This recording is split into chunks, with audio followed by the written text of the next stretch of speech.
Hi everybody, it's Stephen here for the Idiot Quilter, and today I thought I'd talk a little bit about some fabric that I've just bought for Christmas. Even though it's July, it's Christmas in July, and some other things that I've got and some things I've been working on, just sort of an update video on different projects and purchases and things like that. So let's start with the one behind me. This is my latest quilt. This is called Glorious and Free, and the pattern is by Brandy Maslowski, I believe is her name, and you can find her online as the Quilter on Fire.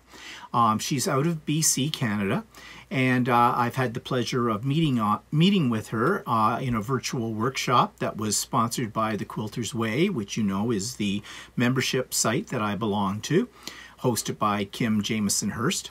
And if you don't know about it, do a search for the Quilter's Way and check it out. It's a really great site. Shout out to that. So, yeah, this is Brandy's design, but this is not Brandy's colors.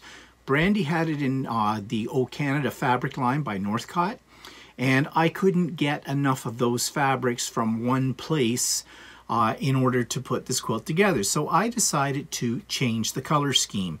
And I had these batiks that are sort of in fall colors, and those are what I used for my central maple leaf. Let me move out of the way. It's a very stylized type of quilt, very modern. And let me just tilt the camera down a little bit so you can see the bottom of it. There you go. And I had to do a little bit of planning on this to get the colors where I wanted them, because I wanted the purples to move from dark to light. And yeah, it worked out really well. It's all quilted. I quilted it, I just did straight, well, just wavy walking foot lines of quilt horizontally across it.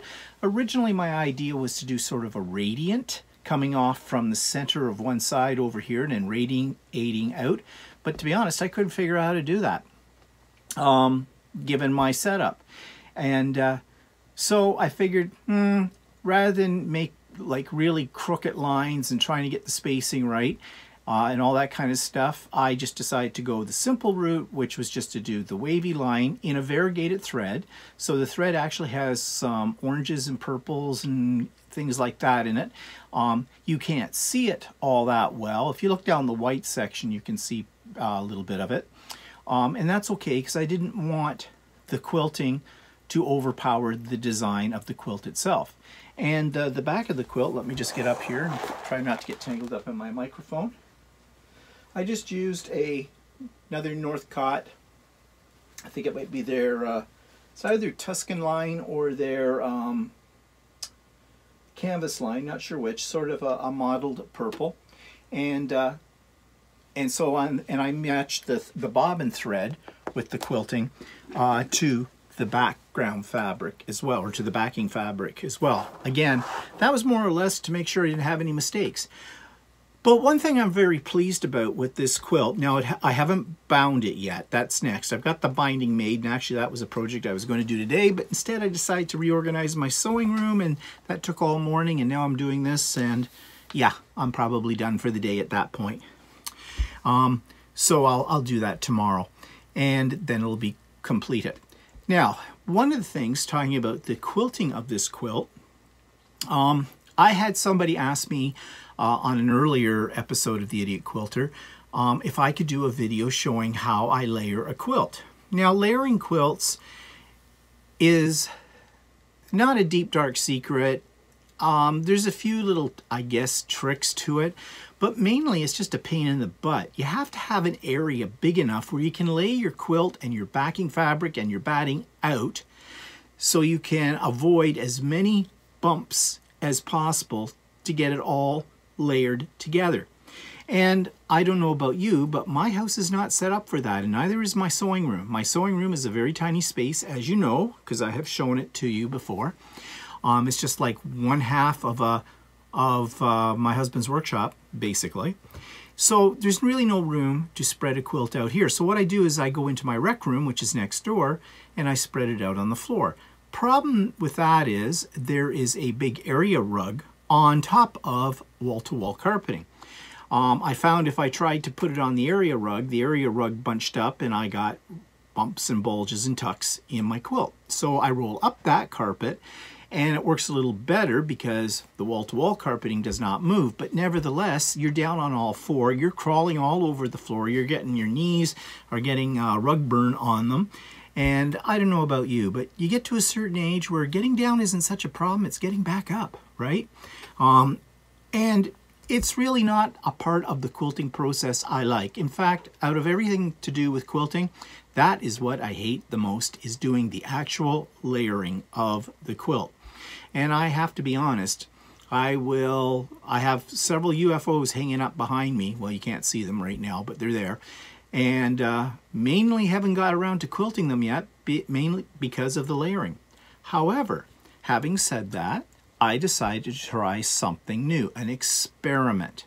And so I have a short little video.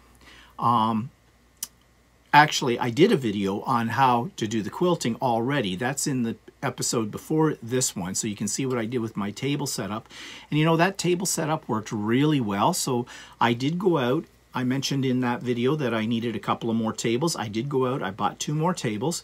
And when I was quilting this quilt, I actually set it up with those tables, with my sewing machine out in my rec room on those tables, so I could quilt this quilt with lots of surface area to support it. Now, before that, I was using, and I will probably still use it, I have a bungee cord setup, which you will find in another previous Idiot Quilter one. But this new setup that I'm trying with the tables worked pretty well with this particular quilt. And this quilt's not real tiny. It's about 80 by 72, something like that, it comes out to. By the way, the borders were not part of Brandy's original design. I added the borders to this. I just thought it needed borders. But anyways, I digress. So anyways, I did a very quick little video showing what the setup was for quilting this quilt. So I'm going to put that on right now for you to see. Okay, so I thought I'd show you my new setup for actually quilting a large quilt. Usually I quilt it in my sewing room, and I have a series of bungee cords that hold the weight up off my tables. But I decided on this quilt to try something different. I have all of these tables put together, and I've got myself kind of nested in here. And as you can see, this is a quilt I'm working on right now. This is the one actually I used in my video showing you how I layered it. I have all this space now where the quilt can lay flat on the table, and that takes the weight up. This makes this a little easier than what I was doing before. Of course, there is setup here that I have to do as well, but I mean, it's not that difficult and it's not that hard. So yeah, this is working out really well, and I just thought I'd show you how I'm doing it. So the next time I'm doing a pretty large quilt, I think I may set up the room for quilting with that. Actually, it was kind of a nice setup. I wish that area was actually my quilting area, my sewing room, but alas, no, it cannot be. It is the rec room. So anyways, so was my latest project, and let's move on here to what I want to talk about next, which is a quickie update on my Janome. Still don't have it back. I'm going to call, this is Wednesday, I'm going to give them a call either tomorrow or Friday and just get an update on what's happening with it. It has gone to Janome headquarters in Oakville, Ontario, for them to look at the problem. And you know, funny thing is, since I've talked about the problem I've been having with the Janome 15,000, I've had other people reach out to me that have been having similar problems with theirs too. So as much like, I'm going to say it makes me feel good. Well, it doesn't really make me feel good, but you know, it makes me feel that it's not me, it is the machine. And having said that though, I'm using the store's 15,000 right now, and I've been putting it through its paces and it has not let me down. Not at all. So anyways, I'll find out. When I know, I'll let you know. Okay, so let's talk all about clips, shall we? I love Wonder Clips. I hate pinning fabric, mainly because I'm really klutzy at it and I draw blood when I pin. But I love Wonder Clips, and I think everybody knows Wonder Clips. Let me grab a couple of them here. Just here we go. These are the ones I use most of the time. They're just little guys. They look like this. Okay. They do come in a bigger size. Like this. So you can see comparison between the two. But I love them. They hold really well. They're great. The one thing I don't love is the price. They're made by Clover. And of course, so you have a very high quality, good name in sewing notions. And Clover is. But to get, you know, a package of 10 of these, the little ones, depending on where you buy them, they run anywhere between 15 bucks to 20 bucks Canadian for them. Could be more. It depends.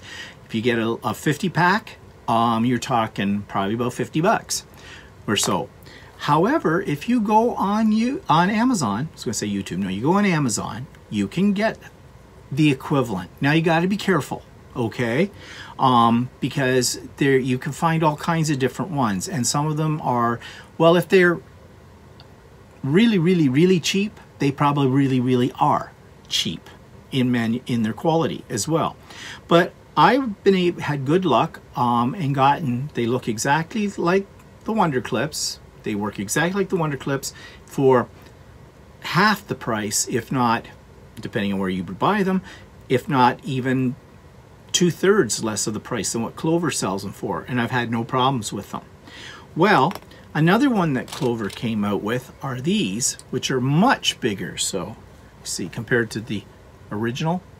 And I love these. I love these when I'm putting my layers of my quilt together, because they hold really well. I can get right in on the edges, and I go all the way around this instead of basting. Okay, now I always used to baste. The reason I have stopped basting is because basically you start quilting, a lot of times you'll start quilting in the center of your quilt, okay? Now there are different schools of thought about doing it that way. Some say yes, you should, because it pushes out your fabric, your batting, your backing out to the edges, and that means less chances of tucks and things like that. Other people say, yeah, it really doesn't matter where you start. I'm not sure. I have started in different spots and I don't see a great deal of difference, but mainly I start sort of at the top of my quilt and in the center of it, like center top. That's the way I go. But as you're quilting, your fabric and everything does start to squish out at the edges. So if you've basted it already, at least this is what I have found, by the time you get out to the outside parts of your borders, you got a roll right there of fabric. Okay, and that can cause you some grief. If I clip it instead, and I mean, I'm using a lot of these clips, okay? I'm not just putting one or two here. I'm probably putting maybe 10 down a side, 10 across the top, whatever. Just, I put them all the way around. It's really well secured. It's easy enough just to release it to clip, smooth out that edge of your quilt top, and carry on, and you don't have the problem. So, the problem though that I had was I didn't have enough of these, so I needed more. So now I got a lot. Okay, went on Amazon.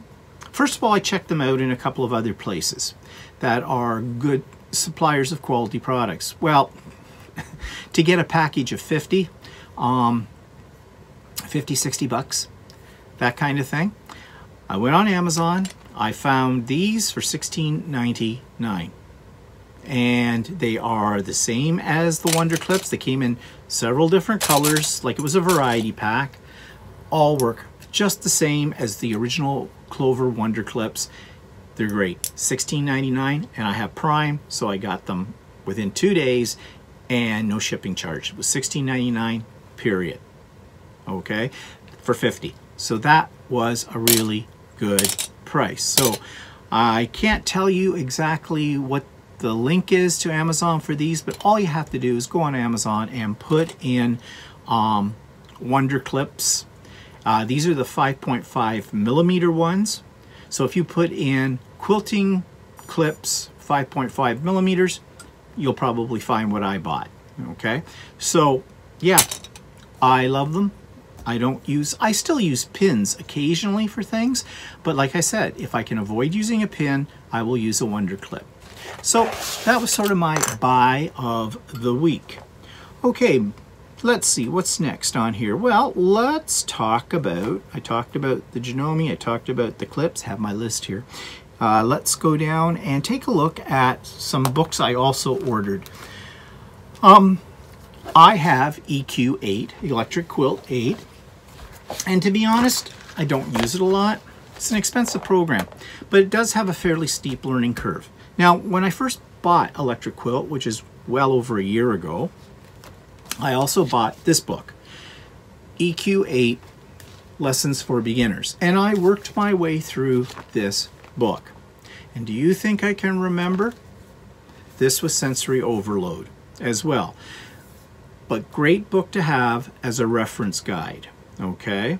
So, you know, I may have forgotten a lot of what I learned on here. I mean, if you use it all the time, Electric Quilt that is, if you use it all the time, I'm sure you'll become very proficient at it, but I don't use it enough, okay? But they were running a special. And of course I've signed up to their website so I get news of these, and they were offering a couple of books, one called Drawing Blocks and another one called Designing Quilts, and they had it on sale.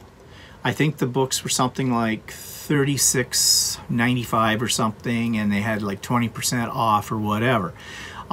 That's in American prices though, and then of course I'm not even sure what they were charging for shipping. But I was interested in those two books, and so I looked on Amazon. Well, you know, actually, Amazon had them when you did the exchange and everything for a comparable price. And again, Prime, so free shipping. So I ordered two of them. Now, it cost me $82 Canadian for these two books total, okay? That was for everything. So the one I got is EQ8 Designing Quilts.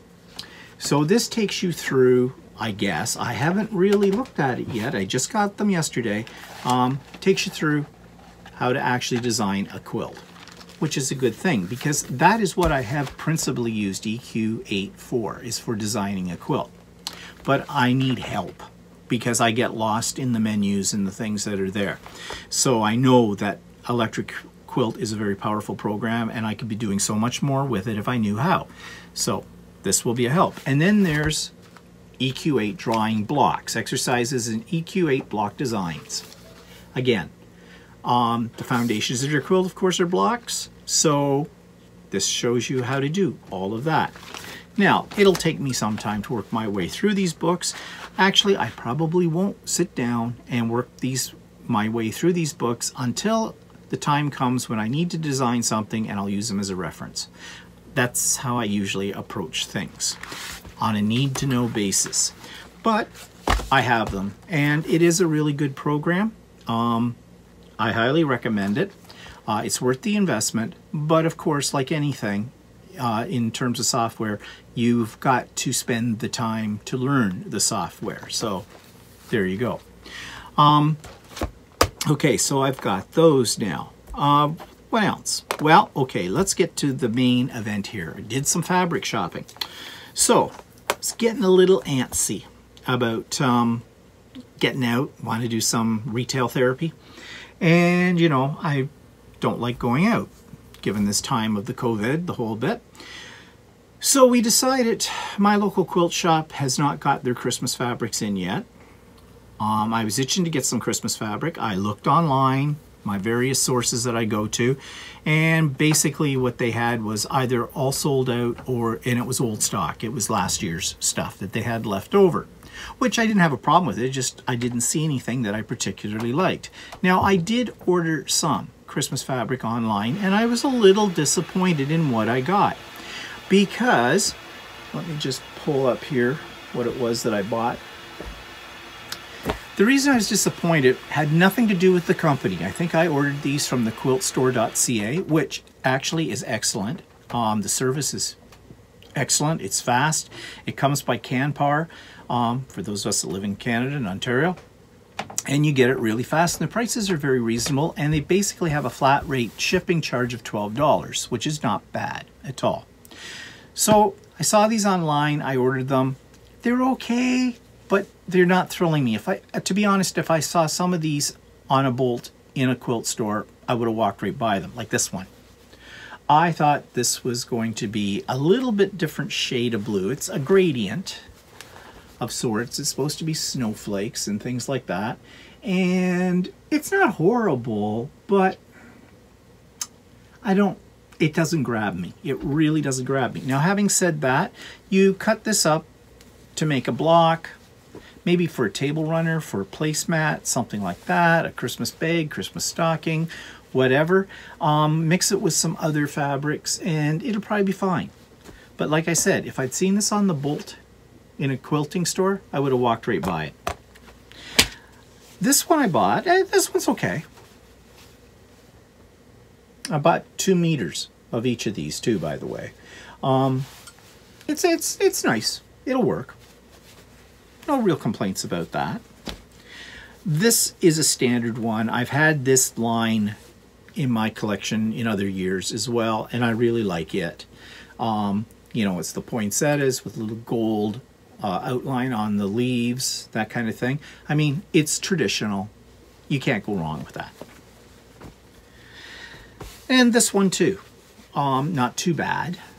I would have liked the greens to be a little deeper, but it'll still work. You know, you can match it up with this. You can match it up with this. So, you know, it'll work. And this one, though, I was disappointed in as well. It's a Tim Holtz Eclectic from his Eclectic line of fabrics. And, you know, in my crafting days, my paper crafting days and that, I was all about Tim Holtz. I still am. But this was his fabric. And it just looked totally different when I saw it on the computer screen. A little wrinkly here, put it on this side. It's okay. You know, it's got a fairly, you know, about medium-sized to small print on it. It'll work. It'll work with other fabrics, okay, when it's cut up. But I was just a little disappointed in it when I actually got it. But as I said, that's one of the problems you will have when you buy online, when you can't actually be physically there next to the fabric to touch it, feel it, smell it, and view it. Okay? So, yesterday, we needed to get out. We were just suffering from, you know, that, like, what are we going to do now? Wander around the house kind of a thing.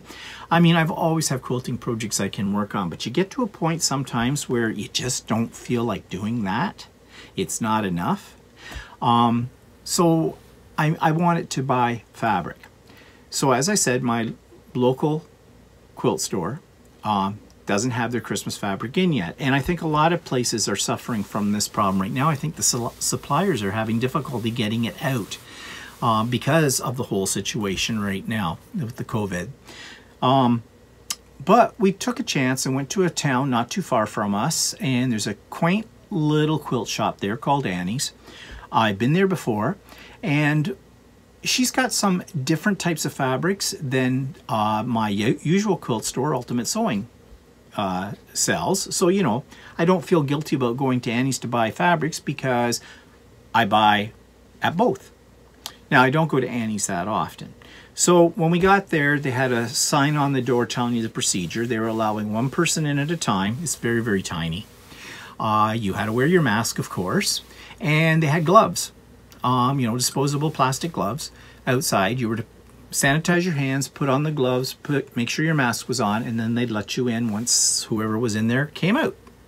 So Walter and I went together, and so they said, yeah, both of us could come in at that. But we were the only ones in the store except for the lady that was waiting on us. Actually, it was kind of nice, like personalized service in a way. So we went in, and I said to her, I'm just looking for Christmas fabric today. I was expecting her to say, well, we don't have much yet, blah, blah, blah, because of the supplier, blah, blah, blah. No, they had a lot. They had a lot. So I bought a lot. And I'm going to show you what I bought. So I bought this. It's red and gold, kind of berries kind of a thing. I really like that. I like the shimmer in it. I think that'll be really nice. And I bought the equivalent of that, except in this white, gray, silvery kind of color. I thought that was neat. I bought 2 meters of each of these because I don't want to run out. Of course, I bought something a little more traditional. I bought a plaid. Now, to be honest, plaid isn't something that I'm a fan of. I don't hate it.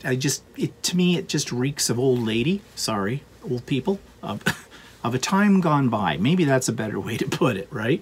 But it's got some green in it. It's got a little bit of off-whitey silver kind of color to it, and it's got the red, so it'll go with anything.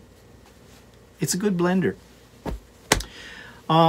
This one too, small print, little red snowflakes on a white background. Again, this is something that I think you could use in conjunction with your blocks, you know, to break up some of the areas and that. Then I bought something that reads as a solid. This green, it's got a little bit of texture to it, which is good, but it's more traditional. But again, you want that for maybe background, that kind of thing. Of course, I had to have more poinsettias, because what's Christmas without poinsettias? These are slightly different from the other one. There's no green in these, but there is some silver. The other one had a little bit of gold that I showed you from the online store. And then green with berries and a dark background to it. And I think this one's really lovely. This silvery, whitey kind of, you know, frosty look. And now this is Christmassy, but it could pass for other occasions as well as background. But it's got a little bit of shimmer to it, a little bit of silver thread in here as well. So all of these will go together very well. Now the last one I bought, I debated for a couple of reasons. Right now it seems everybody's getting into gnomes. Yes, gnomes in fabric, and especially Christmas fabric. I've been noticing on new lines and things like that, these gnomes. They're kind of cute, but they're kind of gitchy. Like, I don't like doing gitchy. But I saw this, so I bought it. Now, I only bought 1 meter of this because this is flannel. Feels really nice. I'll be honest, I have never used flannel. In any quilt that I've made, I have never used flannel. In fact, I have a whole big bunch of fat quarter blocks in flannel that I actually bought by mistake. I thought they were cotton, and it turned out flannel, but they were a good price, and I've had them for probably a year. And I haven't done anything with them yet. So I said to the lady, now that you're going to laugh at this, okay, this is part of being the idiot quilter, I said to her, can you mix quilting cotton with flannel? And she went, of course you can. You can do anything you want to do. She says people do that sometimes to give a little bit of a texture or feel to their quilts that they want. And I said, okay. So I took 1 meter of this, and what my idea is I would probably, I don't know if I'd fussy cut it, I might, but I think it might be kind of fun in a certain pattern. So I just got 1 meter of it though, because flannel is more expensive than quilting cotton by the meter. I think this was about $20 a meter, and I think this other was about $18, something like that. So anyways, I got that. Now, I'm pretty loaded up for Christmas because I still have fabric left over from last year. Now, I don't have large pieces of it, however, but I've got it in, you know, things that will work for patchwork and things like that. So I'm well supplied. Now I will wait though, of course, to see what Ultimate Sewing gets in, because I'll probably buy a little bit more. Now here's the real kicker about this whole Christmas thing. I don't like Christmas. No, I don't. I'm really not a fan. Was when I was a kid, not so much anymore. And yet there's something about Christmas fabric that gets me going. Don't know what it is.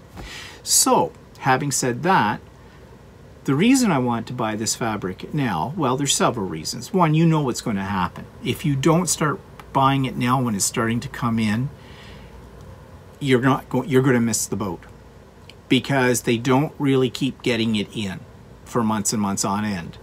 Also, it's, you know, if you want to make some projects for Christmas, you got to get started now, really. And I don't really have any projects for, like, as terms of gifts for people in mind yet, although I am sort of thinking maybe I can do some table runners, placemats, maybe some quilts. I don't know. We'll see for, you know, family members. But anyways, I'm getting the fabric, and I'm getting it now.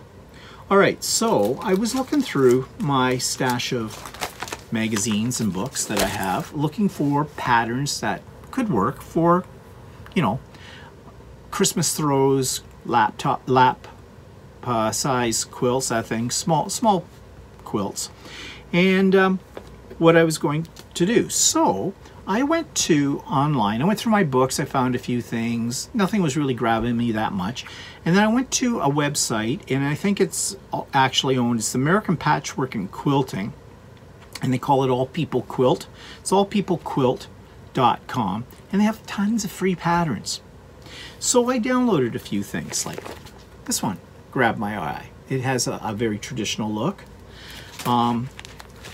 This one I thought was kind of fun because it looks sort of scrappy, you know, like one of those strip type quilts you do on foundation paper. And in fact, this one is done on foundation paper, and they have the pattern right in it. It's on the back, actually. Real easy to do. So you want a quick quilt, this will work. And if you've got a lot of scraps, of Christmassy fabric scraps left over from last year, you can knock off a quilt with this one really quick. So that appealed to me. Then I saw some things that were a little bit more of a challenge, like this one's an applique. I think it's more a wall hanging than anything else, and I don't know if I want to try applique or not. I kind of like doing applique once I get into it, but I have to get into it. I have to be of the right mindset to do applique. Once I get going, I kind of like the end result. But yeah, I thought this might be kind of interesting. Doesn't mean I'm going to make any of these, or I might take parts of them and put them together as another one. Depends on how creative I want to get. But then I saw some things that are a little bit more modern. This one's called Icy Blues. Now here's your blue fabric, you know, but you could do it any color you want. But this one looks like it would go together pretty quick because you're basically dealing with flying geese. And they show the quilt assembly on the back. And all the instructions are in here as well. I just put them in these page protectors to keep them all together. That one, I'm not sure what the size is of that. I'm just, yeah, it's not telling me. But I suspect that could make a really nice table runner or wall hanging. And it would be relatively fast. I like doing flying geese. Especially with the rulers that I have that are geared towards doing the flying geese. So I might do that. Now here's another one that's a table runner, Shimmering Star. I think this is quite nice too.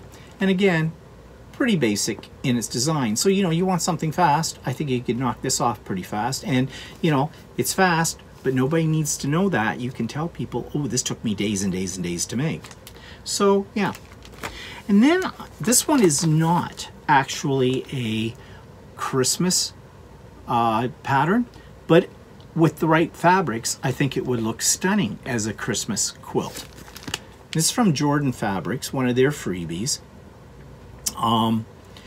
And Jordan Fabrics is online if you don't know who they are. They're in Oregon, the United States, and you just go to Jordan Fabrics, just do a search. I think it's just jordanfabrics.com, but I could be wrong about that. They have a whole section on free patterns. They have lots of stuff, and it's all digital. You just download it and bang, away you go. And they usually have tutorials for every one of them as well. And the tutorials are very easy to follow. It's very well put together. It's a go-to for me all the time. So this one is a style of log cabin, sort of log cabin-ish, with the star in the center. And I think this could look really great as a Christmas quilt. I really do. And I don't think it will take you that long to make it. But I just think this is my one that's number one on my list. Well, not actually number one. I have one that's the number one on my list. And let me just grab it. I just downloaded this one. This one I bought. Actually, I saw it on Jordan Fabrics, and I went to Cozy Quilt Designs, and I downloaded it. And I think it came out to about 13 bucks Canadian. But this one, I really like that one with the Christmas tree. And when I was buying my fabrics yesterday, I had this pattern in mind as well. And it's all done with strip sets. And it uses the strip, what do they call it? The strip tube ruler, which is by, who makes the strip tube ruler? It might be, is it Creative Grids? Or it might be Cozy Quilt Design. Anyways, I do have those rulers. I've used them before, and they work really well. So I would have liked, these are 2.5-inch strips this is made up of, and it looks like it's all half square triangles primarily. I would have liked to have been able to gotten a couple of jelly rolls in Christmas colors, but I can't find those yet. And even at Annie's, she did not have any jelly rolls in Christmas fabric, which makes life a little easier, but you can still cut these things from yardage. And I don't know, a throw is 72 by 72 in this, and it tells you what you need to cut out strips. So, you know, I have a stripology ruler, away we'll go. I'll just be a stripping. So that's my number one pattern, and this will be maybe number 2. We'll see how we go with that. So anyways, those are my plans for using Christmas fabric, but I'm not done with Christmas yet. I have way too many projects right now, and by doing this video today, I'm basically putting things off because I don't feel like working on them today. One thing I have been working on though, and this is an embroidery project which will make a wall hanging when it's done, but it's called Starry Night Santa. These are all the tiles that go into it. I have 6 of the tiles made, okay? Each tile takes about an hour or so. Here's another picture of it on the cover of what it looks like when it's all put together. So you're making 32 tiles, yeah, 32 tiles. And these are what the tiles look like. There's 1. There's 2, and then they get sewn together. So you can see it starts to, it will be stunning when it's done. It will be. But it's going to take some time. So every now and then when I got an hour to kill, I get this out and away I go. I make another tile. Okay, make sure I get these things on the right pages. That's tile number 1. Yes. Thank goodness for the diagram that they supply. Tile 2. So that's, I've never done a project like this before. So this is something, you know, new. Just let me organize myself here for a second. Just bear with me. Okay, so there's that. What else?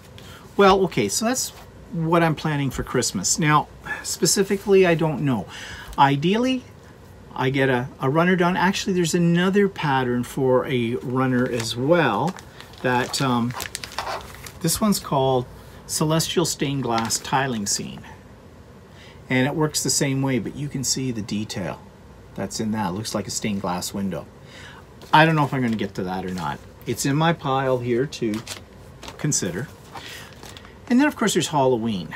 Halloween, bah humbug. However, there's this Haunted Village wall hanging as well. And it's done the same way as the Starry Night Santa.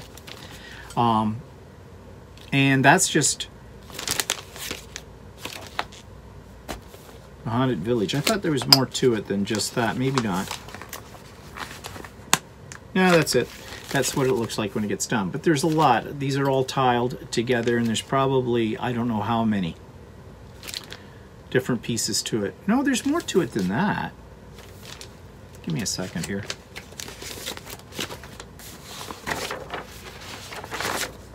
Oh yeah, there's a lot more to this. That's just one block. Yeah, that's what it looks like when you get it done. All those different blocks. Cool, eh? Don't know. Really don't know if I'm going to get to that one or not. How many different ones are there? Combining collections. Quilt example. Okay. Well, I haven't really studied this yet. Oh yeah, I see. Okay. Yeah. So it's basically the same idea as the Starry Night Santa. A lot of thread, a lot of time for all of that. But, you know, do we have anything else better to do? No. Might as well play.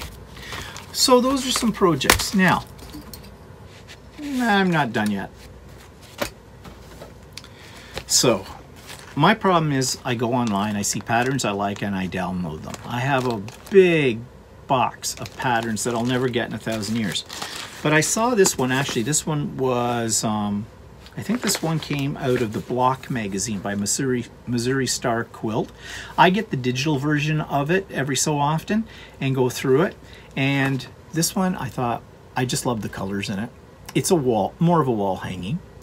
But it's done with charm packs. And so I had one of these already, and I bought a second one called the Stonehenge by Northcott Gradation Chips.